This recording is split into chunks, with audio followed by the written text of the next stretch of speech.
So बघूया.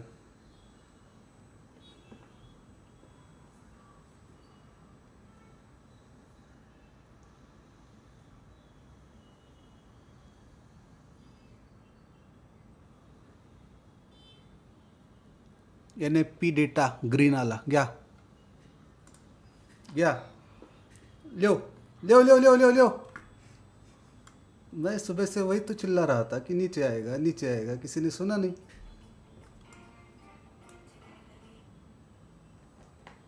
घ्या घ्या घ्या घ्या. हेच तर सांगत होतो मी की आज US चा डॉलर स्ट्रॉंग होण्याची दाट शक्यता होती. माझ्या मामाची मुलगी तिथं कामाला आहे. मी सांगतोय तुम्हाला कधीपासनं की मला आतल्या खबरी अगोदरच कळतात. मी ऐकत नाही. चलो आता बुक करा ज्यांनी घेतला असेल. आता एकच वॉचिंग आहे म्हणजे कोणीच घेतला नसेल, पण ठीक आहे. हा आपला आजचा पहिला सेशन होता, पहिलं स्ट्रीम होतं. पहिल्या स्ट्रीमचा पहिला ट्रेड 100% सक्सेस, जो मी तुम्हाला 2 वाजता सांगितला होता की डेटा पॉझिटिव्ह येणार आहे आणि न्यूज तुम्ही देऊ शकता. सो कसा वाटला ट्रेड मला सांगा.